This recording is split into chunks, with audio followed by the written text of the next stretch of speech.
नारायण नारायण नारायण। अप्सरा साधनाओं के विषय में जैसा कि तंत्र शास्त्रों में आता है, उस विषय पर मैंने पिछली बार चर्चा की थी। तो कुछ जिज्ञासुओं ने कहा कि स्वामी जी, ऐसा भी हमने सुना है कि यक्षिणी साधना को हम माता के रूप में, बहन के रूप में, और स्त्री कोई मैत्रिणी के रूप में, सखी के रूप में भी उसको सिद्ध कर सकती है। तो इसमें क्या दोष है यदि वैसा करते हैं तो? अर्थात लोगों का एक आकर्षण और रुझान कुछ वर्ग का ऐसा है इन साधनाओं के प्रति। तो सर्वप्रथम ये है कि एक मानव शरीर जो मिलता है, वो मानव शरीर में जो भगवान की आप भक्ति कर सकते हैं, उच्च कोटि की देवताओं की साधना आराधना कर सकते हैं, आपको वैसा मार्गदर्शन मिल रहा है, आप भगवती की आराधना कर सकते हैं, 10 महाविद्याओं की आराधना कर सकते हैं, और इस देव योनि से भी आप ऊपर उठकर एक उच्च लोक में जा सकते हैं, परलोक में आप एक श्रेष्ठ स्थान प्राप्त कर सकते हैं। तो फिर आप इस प्रकार की निम्न साधनाओं के में आप क्यों उलझना चाहते हैं? क्योंकि जहाँ तक इस प्रकार की साधनाओं में एक बार जो व्यक्ति उलझ गया, फंस गया, तो उसके दो ही उसके ज़्यादातर सामान्य उसमें जो परिणाम निकलते हैं, या तो उसकी मृत्यु हो जाती है, या फिर यदि किसी भी प्रकार से इस प्रकार की शक्ति के साथ संपर्क हुआ तो उसका जीवन उस शक्ति के प्रभाव में पूर्ण रूप से रहता है, और वो अपने एक प्रकार से चंगुल में बांध कर, जब तक उसकी मृत्यु नहीं होती, वो जब तक अपने लोक परलोक में नहीं ले जाते हैं, तब तक वो मानते नहीं। भगवद गीता में भी लिखा है कि जो राजसी लोग होते हैं, यक्ष रक्षांसी राजसाहा, जो राजसी प्रकृति के लोग होते हैं, वो यक्ष और राक्षसों की पूजा करते हैं। तो हम चाहे माता के रूप में हो, बहन के रूप में हो, प्रेमिका के रूप में, पत्नी के रूप में, इस रूप में इसको सिद्ध करने का शास्त्रों में वर्णन आता है। तो कोई कहे कि मैं बहन के रूप में, माता के रूप में इसको सिद्ध करूंगा, तो आप इस चक्र में बिल्कुल नहीं पड़ना। क्योंकि जिस प्रकृति के देवता की आप आराधना करते हैं, जैसे राजसी प्रकृति का हुआ, तामसी प्रकृति का हुआ, तो उस प्रकृति के देवता की उन लोगों की आराधना करोगे तो आपकी प्रकृति भी वैसी होगी। उनकी जो प्रकृति, उनके जो संस्कार है, उनके जो विचार है, वो आपको प्रभावित करेंगे। एक प्रकार से आप उन शक्तियों के अधीन हो जाते हैं, नियंत्रण में चले जाते हैं, और आपका पूरा जीवन उन शक्तियों के नियंत्रण में रहता है। यहाँ तक कि मृत्यु के बाद का भी जो जीवन है वो आपके उन्हीं के रूप में रहता है। इसलिए कहते हैं कि जो भूत प्रेतों को पूजते, भूतानि यान्ति भूतेज्या यान्ति मद्या जिनोपि मां, भगवद गीता में कहते हैं कि जो भूतों को पूजते वो भूतों को ही प्राप्त होते। भूत प्रेतों को पूजोगे तो मरने के बाद भी प्रेत योनि में जाना ही पड़ेगा।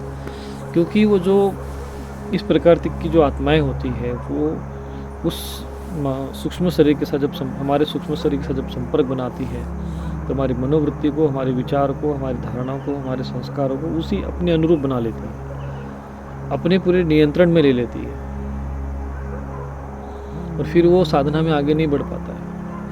या तो आपको कोई उच्चतम श्रेष्ठ गुरु मिल जाए, आपके जीवन का लक्ष्य बिल्कुल ही एकदम सांसारिक न हो, संसार से परे हो, और आप तो वो एक अलग बात है। लेकिन एक तंत्र क्षेत्र में एक आकर्षण उत्पन्न करने के लिए इस प्रकार की यक्षिणी साधना, अप्सरा साधनाओं का आकर्षण देना, प्रलोभन देना, एक प्रकार से साधक के जीवन को उसके संकट में डालना है, और उसके लोक परलोक को भी बिगाड़ने जैसा ही है। बहुत कम इस प्रकार की विपरीत परिस्थिति से फिर उभर पाते हैं। और यक्षिणी साधना तो विशेषकर राजसी होती है, और वो जब जिस रूप में भी आएगी, उसका जो स्वरूप होगा वो बहुत विकराल रूप होता है। और ऐसे मैंने भी दो चार ऐसी घटनाएं मुझे पढ़ने में आई हैं कि जब वो यक्षिणी किसी के जीवन में आती हैं, तो फिर उसके जीवन को जीवन रहने नहीं देती है, सामान्य जीवन नहीं रहने देती है, चाहे वो किसी रूप में भी हो। पहली बात तो आप इस प्रकार की साधनाओं में सफल ही नहीं हो पाएंगे। सफलता के क्षेत्र में जब आप साधना में उतरोगे तो अनेक प्रकार की आपको विघ्न बाधा आएगी, अनेक प्रकार की समस्याओं से आपका जीवन गिर जाएगा, और दूसरा ये है कि वो इस प्रकार की साधना सफल होना ही असंभव है। बहुत दुर्लभ ये क्षेत्र हैं, दुर्लभ विषय हैं। इसमें सामान्य लोगों को, सामान्य अपने गृहस्थी जीवन को, सामान्य जनजीवन को यदि नष्ट भ्रष्ट नहीं होने देना है तो इस प्रकार की साधनाओं से जितना आप दूरी रहो, और ऐसी साधनाओं का जो वर्णन आपको सामने जो भी लोग करते हो, ऐसे लोगों से भी आप जितना दूर रहो उतना आपके हित में ही होगा। ऐसा मेरा अपना निजी विचार है, और मैं इस विषय में आप लोगों को सतर्क करने के लिए ये मैंने अपना एक विचार रख दिया है। क्योंकि बहुत से ऐसे श्रद्धालु हैं जो चैनल से जुड़े हुए हैं, वो जो हम विचार रखते हैं, जो भी उनके मन में रहता है कि हम स्वामी जी के समक्ष इस प्रकार का कोई विषय रखेंगे तो जिसका वो समाधान कर सकते हैं, उनको ऐसा लगता है।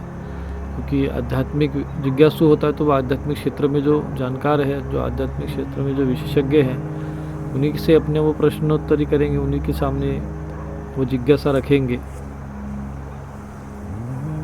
तो इन्हीं दृष्टि को देखते हुए जो मेरे पास जो प्रश्न आते हैं, या जो ऐसी इस प्रकार की जो शंकाएं लोगों, श्रद्धालुओं के मन में होती है, या साधकों और उपासकों के मन में होती है, उनका समाधान करना और उन्हें सन्मार्ग की ओर अग्रसर करना, ये मेरा एक अपना दायित्व समझता हूँ। और उसी का निर्वहन करते हुए मैं आपसे यही कहूँगा, इस प्रकार की यक्षिणी साधनाओं में अपने समय को, अपने आयु को, अपने जीवन को, अपने लोक और परलोक को उसको नष्ट नहीं करना, और भगवान की भक्ति करते हुए जो उच्च कोटि की जो